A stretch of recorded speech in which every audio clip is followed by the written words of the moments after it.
In this video, I want to show you how to get that very obvious reverby effect that you might hear on a Hozier record or Lana Del Rey, that I want it to be drenched in reverb kind of sound. This is going to be a little bit different than what I like to do with global reverbs and delays, but this is if you're going for that very specific effect. Here's how to pull it off.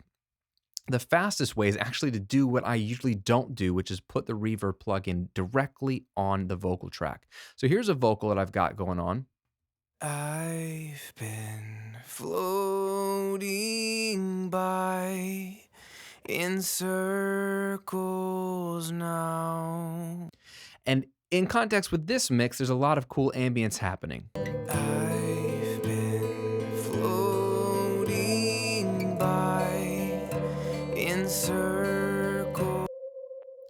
There's that trippy sort of X-Files, like UFO alien sound in the background that we've got going on. And so this song kind of is atmospheric. So this type of reverb effect would be really appropriate here. So let's grab the vocal track and let's go looking for any reverb plugin I have. I'm just going to use the stock Deverb plugin. But just a note, if you are on a mono vocal track, which you likely are, should be, if you have a choice between a reverb that's mono or a reverb that's mono/stereo, you want the one typically, although you don't have to do this, that's mono/stereo, because then if you use a stereo reverb, it will force your track to have that stereo sound.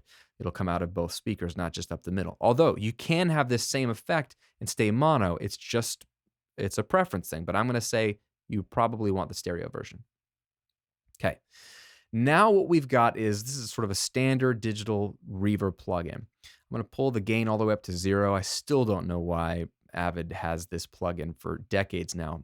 Go down to -4 dB. It's kind of dumb, but that's neither here nor there. And what you want to pay attention to if you're going to put a reverb effect right on a track is this mix slider or mix knob, the wet dry knob.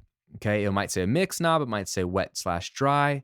You don't want it to be 100% wet, because that means you're not going to hear the actual vocal that you've mixed. You're only going to hear the reverb effect. And what you want is the blend of the two. Okay, so let's solo this vocal. And here it is completely wet. I've been floating by. That might be cool for what you're going for, but what you really lose is all of your hard work in getting a good balanced lead vocal. So it's really the blend that you want. So I'm going to take the slider, slide it down to maybe 30%, 35%. I've been floating by. Now we've got it going on. So what you're going to hear is the lead vocal, and then 35% of the wetness, right? So it's not 100% wet, it's 35% wet. So you're getting a blend of the two. If I mute the plugin, I've been floating by in circles now. you get that kind of affected sound. This is a hall, and it's a large hall preset by default. I would suggest for this type of effect that you're going for, you want either a hall or a church. Rooms, plates are going to be generally too short of a reverb. Halls and churches are going to be nice long decays. Look at this, 4.5 second decay versus a room, right? 1 second decay. The hall has got a nice 4.5 second decay. Let's play around with the church and see what that sounds like. Even longer decay. I've been floating by in circles now. Very affected. Let's put it in context with a mix. I've been floating by in circles now.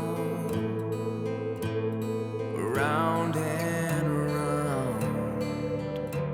Try the hall. I've been floating by in circles.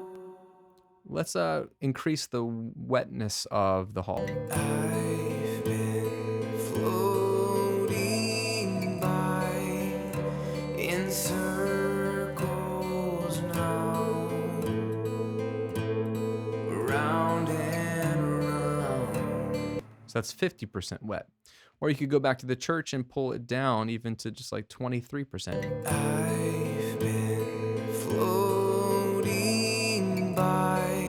That's more subtle, or more effective would be up here. I've been floating by in circles now, round and round.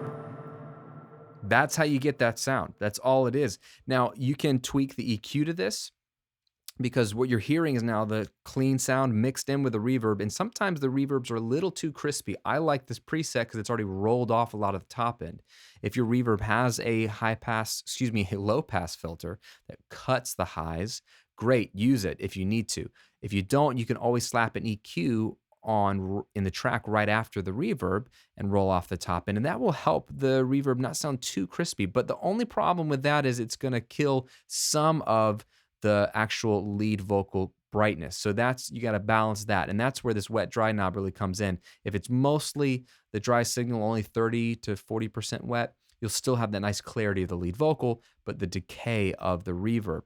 Now, keep in mind, when you do this, it's also going to reduce the overall volume of the track, so you might have to turn up the volume of the vocal here. But that's how you get that Hozier, Lana Del Rey type soupy, very affected, very obvious reverb that has used to be very popular in the 80s, then went away in the 90s and early 2000s, and has come back in full force now as a very trendy sound.